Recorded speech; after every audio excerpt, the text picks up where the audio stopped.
سب پیتے ہیں تو ہم نے بھی اگر شراب پی لی تو کیا ہے.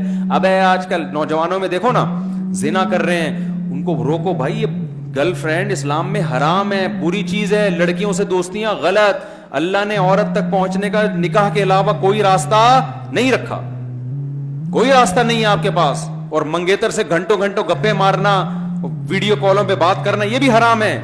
اسلام میں منگیتر کا کوئی رشتہ بولو نہیں ہے. نکاح یا نامحرم, بس بیوی ہے یا نامحرم ہے, نامحرم ریزرو رہنا ہے اس سے. کوئی ضرورت کی بات کبھی کسی سے کرنی پڑے بس ٹھیک ہے, اس کے علاوہ بھائی اپنا راستہ لو, ہمارا اپنا راستہ ہے. اور اس میں کزنیں بھی داخل ہیں, جوان کزنوں سے فری ہو رہے ہیں. اور سنائیے, بہن سے بات کر نہیں رہا, وہ کزن سے ایسے فری ہو رہے ہیں جیسے پتہ نہیں کوئی پرانے بچھڑے ہوئے یار مل گئے. کزن کا اسلام میں کزن سے پردہ فرض ہے. چچا زاد, خالہ زاد, پھوپھی زاد, مامو زاد, یہ بہنیں مجازن بہنیں ہوتی ہیں. اسلام میں جس عورت سے بھی آپ کا نکاح جائز ہے وہ آپ کے لیے نامحرم ہے. سالی بھی نامحرم ہے, کیونکہ بیوی کے مرنے کے بعد سالی سے نکاح بھی جائز ہے. تو سالیوں سے فری ہونے کی آپ کو اجازت بولو نا نہیں ہے. بیوی سے فری ہوا کرو. بیوی سے فری ہوتا نہیں ہے. اس کی بہن آئے گی تو چائے بھی لا رہا ہے, سموسے بھی لا رہا ہے, بسکٹ بھی لا رہا ہے. تو جو اللہ نے لوط علیہ السلام نے یہی تو کہا تھا اپنی قوم سے, جن عورتوں کو, بیویوں کو اللہ نے تمہارے لیے بنایا, ان کے پاس جاتے نہیں ہو, ان کو چھوڑ کے ہر حرام کی طرف, ہر حرام میں منہ مار رہے ہو. تو اللہ نے مرد کے لیے کس کو پیدا کیا؟ عورت کو. وہ عورت جو آپ کی بیوی ہے. اس کے علاوہ کوئی گرل فرینڈ, بوائے فرینڈ حرام. اللہ پوچھے گا, دنیا نہیں پوچھتی, دنیا کچھ نہیں کہتی. اب تو کلچر کا حصہ بنتی جا رہی ہیں یہ چیزیں. اللہ نہیں چھوڑے گا. میں حیران ہوتا تھا قرآن مجید میں جہاں اللہ تعالیٰ نے نکاح کا تذکرہ کیا نا, وہاں اللہ نے یہ بتایا کہ ولا متخذات اخدان, عورت کو بیوی بنا کے رکھو, اس کو دوست نہیں بنا سکتے. تو میں حیران ہوتا تھا کہ دوست کون بناتا ہے بھائی. جب ہم چھوٹے تھے نا, جب ہم یہ تفسیر پڑھ رہے تھے تو ہم نے کہا بس اللہ میاں نے اتنا کہہ دینا کافی تھا کہ عورت بیوی بنا کے رکھو, اس کے علاوہ سارے راستے کیا ہیں حرام. لیکن اللہ نے گرل فرینڈ کا قرآن میں خاص ذکر کیا, کیونکہ اللہ کو پتا تھا کہ جہاں نکاح کا رواج ختم ہوگا نا وہاں گرل فرینڈ کا رواج بڑھے گا. اس لیے اللہ نے جہاں نکاح کی ترغیب دی وہاں گرل فرینڈ کی نفی بھی کی ہے. ولا متخذات اخدان. فرق اتنا ہے کہ اس زمانے میں چھپی دوستیاں ہوتی تھی, گرل فرینڈ ہوتی تھی چھپی ہوئی, کیونکہ بہت بڑی بےغیرتی سمجھی جاتی تھی یہ کہنا کہ میری گرل فرینڈ ہے. لوگ مارتے تھے, عرب کے مشرکین اس کو برداشت نہیں کرتے تھے, بولتے تو بہت پلید اور غلیظ انسان ہے, گرل فرینڈ رکھی ہوئی ہے. لہذا کسی کی گرل فرینڈ ہوتی تھی تو دنیا کو بتاتا نہیں تھا. اس لیے قرآن نے چھپی ہوئی دوستیاں کہا ہے.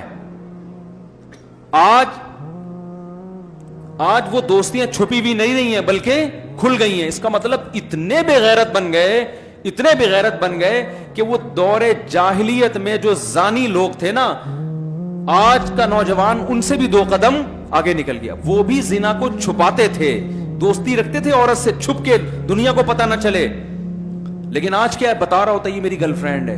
تو بھائی ٹھیک ہے آپ کر لو, قرآن کہہ رہا ہے تمتعوا, اڑا لو مزے. آنا تم نے کدھر ہے؟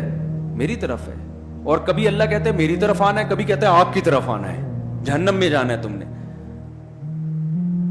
تو اس لیے اب جب نوجوانوں کو منع کیا جائے گرل فرینڈ مت رکھو, کیا کہتے ہیں بھائی آج کل تو سب کی ہوتی ہیں, آج کل تو سب کی ہوتی ہیں.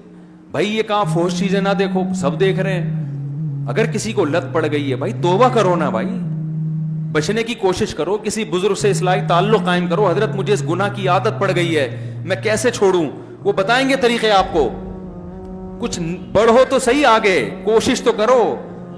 آپ نے جس کو فحش فلموں کی عادت پڑ گئی, ہتھیار ڈال کے بیٹھا ہوا ہے کہ یار مجھ سے تو چھوٹ ہی نہیں سکتی ہے, نیٹ پہ بیہودہ فلمیں دیکھتا ہوں چھوٹتی نہیں ہے, اب نہیں ہو سکتا. نہیں بھائی ہو سکتا ہے, کوشش کرتے رہو, پھر گناہ ہو جائے پھر توبہ کرو, اہل اللہ کے پاس جاؤ, بزرگوں کے پاس جاؤ, حضرت یہ گناہ چھوٹ نہیں رہا. دیکھو کسی کو چرس کی عادت پڑ جائے اور ڈاکٹر بتائے, یا ہیروئن کی عادت پڑے, ڈاکٹر بتائے 6 مہینے میں تو مر جائے گا, سارے ڈاکٹر لکھ کے دے دیں. اس ہیروئن جی کو خیال آئے گا نا بھائی اب اس کو مجھے چھوڑنا ہے, تو وہ سب سے پہلے نفسیاتی ڈاکٹروں کے پاس جائے گا. بھائی مجھے ہیروئن کی عادت پڑ گئی ہے, کچھ چھڑواؤ یار. ہاسپٹل چلا جائے گا نشے کے, کوشش کرے گا کہ نہیں کرے گا؟ خود نہیں چھوٹ رہا, جا کے ایسے لوگ ہیں نشئی ہوتے ہیں, اداروں میں جاتے ہیں. ہمارے ایک دور کے جاننے والے تھے, لڑکے کو پینے کی عادت پڑ گئی شراب, وہ چھوڑنا چاہتا تھا چھوٹ نہیں رہی, اس کے ابا نے جا کے پتہ نہیں کون سے سینٹر میں جمع کرا دیا نا بتائے بغیر. 4 مہینے تک نا بولا اس کو نکلنے نہیں دینا یہاں سے, فیس جمع کرا دی, ٹھیک ٹھاک ہو کے آیا, وہ فٹ فاٹ چھوٹ گئی اس سے. سمجھ رہے ہیں نا؟ تو بھائی ایک تبلیغی جماعت ایک سینٹر ہے, 4 مہینے کے لیے جماعت میں نکل جاؤ, وہاں نہ فلمیں دیکھنے کا موقع ملے گا, نہ گرل فرینڈ سے باتیں کا موقع ملے گا. 4 مہینے میں انشاءاللہ انسان کے بچے بن کے آؤ. بعض لوگ کہتے ہیں میں انسان بن کے آیا تھا, دوبارہ گناہوں کی لت پڑ گئی, دوبارہ نکل جاؤ. سمجھتے ہو کہ نہیں سمجھتے؟ دوبارہ نکل جاؤ, پھر بچو, پھر نکل جاؤ. ٹھنی اس سے ہے دشمنی عمر بھر کی, کبھی وہ دبا لے کبھی تو دبا لے. شیطان سے ہمیشہ کی دشمنی ہے, کبھی اس نے پٹخ دیا تو اس دفعہ رنگ میں تو پٹخ دے یار اس کو.